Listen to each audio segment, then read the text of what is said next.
Bonjour, bienvenue dans Itinéraire Entreprise. On se retrouve sur le site du Figaro.fr pour un nouveau parcours d'entreprise.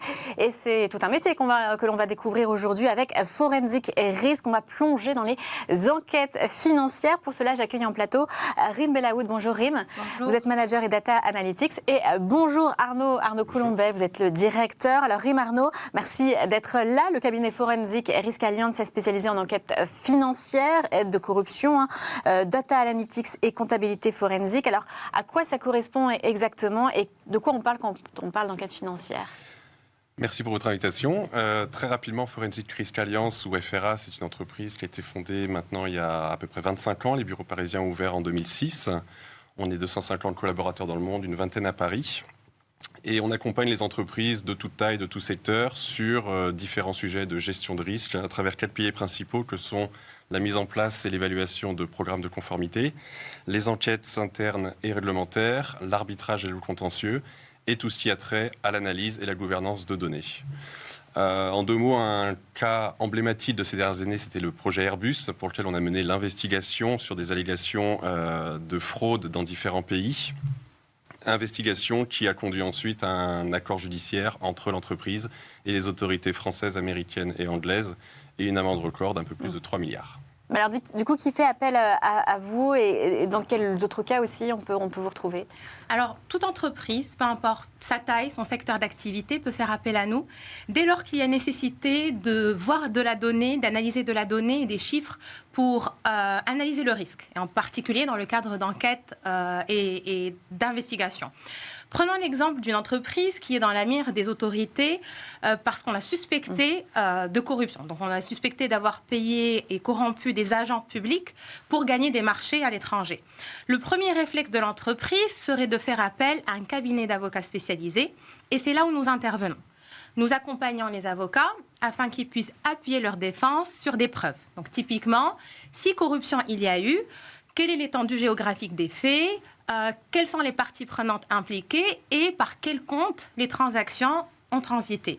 L'idée étant non seulement de retracer le déroulé des faits et de quantifier les montants impliqués, mais également analyser la légitimité des faits à travers la collecte et l'analyse de justificatifs correspondants.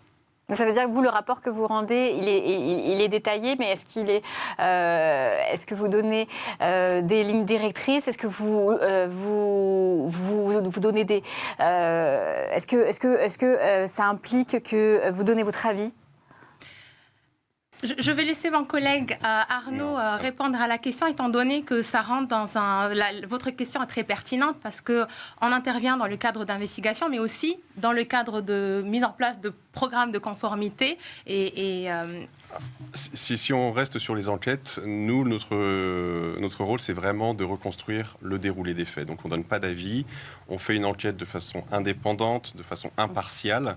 On n'est pas des juges, on n'est pas la police, on est vraiment là pour dire ce qui s'est passé et pourquoi. Et faire parler les données. Alors on imagine que c'est très compliqué finalement de démasquer ce genre de pratiques, surtout pour des grosses structures. Vous parlez d'Airbus quand même.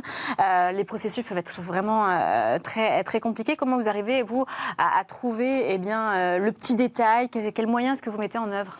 Alors, dans le cadre de nos investigations, nous collectons une certaine volumétrie de données. Donc des données qui peuvent être extraites de systèmes différents, qui peuvent avoir une nature différente. Donc on parle dans ce cadre-là de données structurées qui ont un format prédéfini, qu'on connaît comme les données transactionnelles, ou des données non structurées qui n'ont pas de format spécifique, comme les emails professionnels par exemple.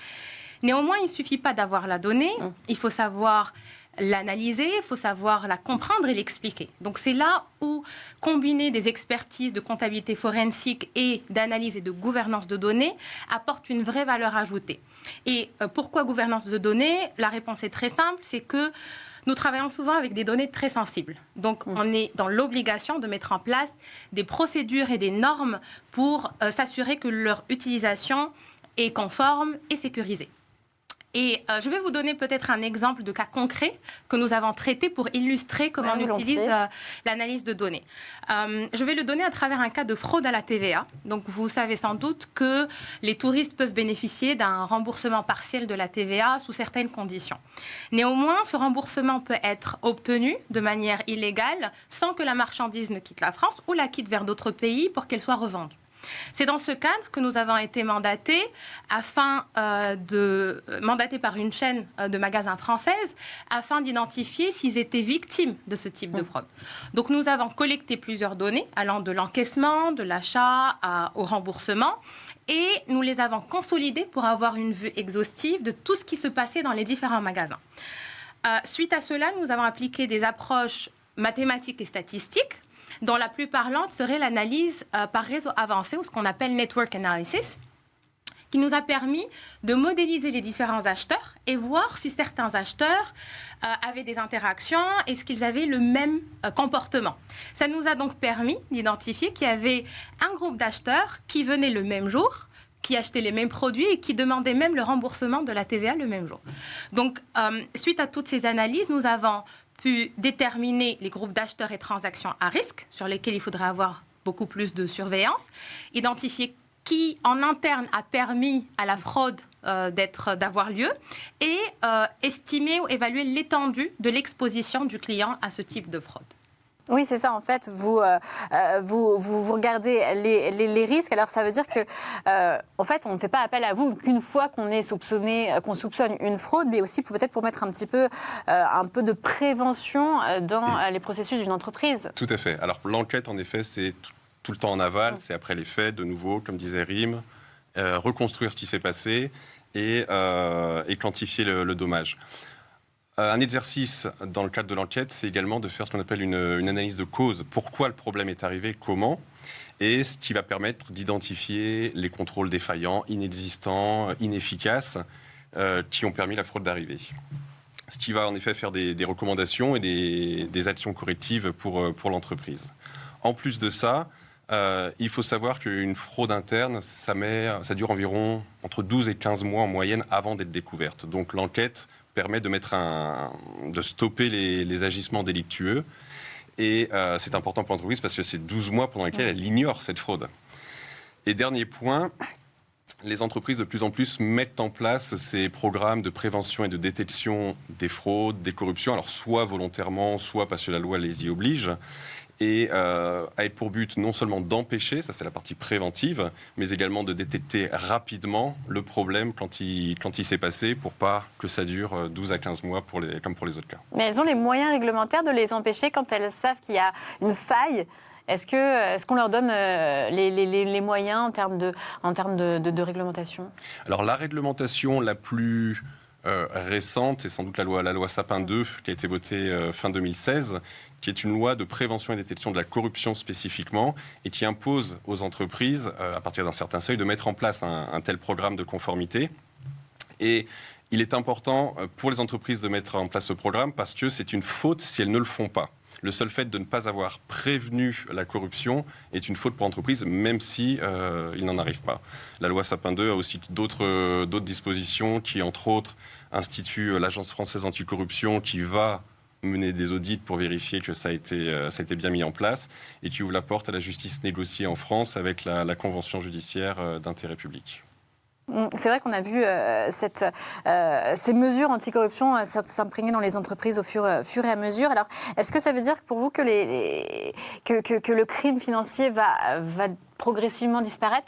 Quelle perspective vous donnez à ce type de crime ?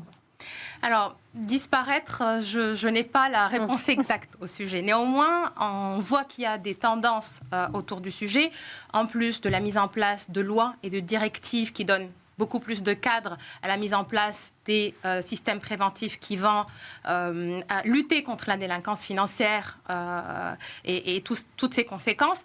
Mais on voit également d'autres tendances qui peuvent aller dans le sens de la réduction de cette délinquance financière. La première tendance, c'est l'intérêt de la sphère publique pour le sujet. On voit qu'il y a beaucoup plus d'exigences en termes de transparence et d'éthique. On le voit avec le développement de tous les sujets autour de la RSE. La deuxième tendance, c'est les avancées technologiques qui permettent aujourd'hui de mettre en place des systèmes et des approches beaucoup plus sophistiquées, beaucoup plus performantes pour détecter et améliorer les analyses et les investigations qu'on peut mener.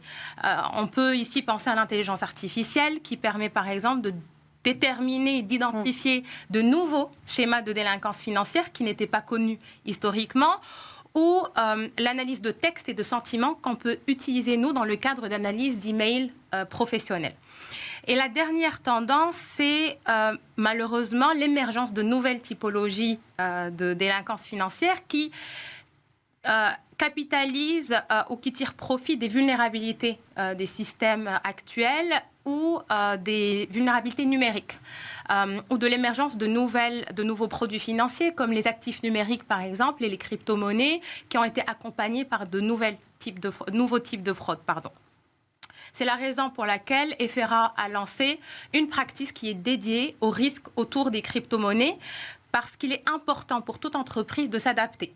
Même si ça passe par le fait de revoir ses services, revoir son business model, former les collaborateurs. Et les entreprises, face à toutes ces tendances, doivent continuer à assurer une veille technologique et une veille réglementaire pour mettre en place tous les dispositifs nécessaires et être prêts dans le cas où des fraudes ou des cas de délinquance financière sont détectés. Et cette veille, vous la faites également? Bien évidemment, effectivement. Donc vous êtes prête à les aider à chaque demande. Que cela soit sur la partie réglementaire ou technologique, on le fait et il faut qu'on le fasse. Merci, c'était votre conclusion. Rim Belaoud, Arnaud Colombet pour Forensic Risk Alliance. C'était Itinéraire Entreprise. À bientôt pour une prochaine émission.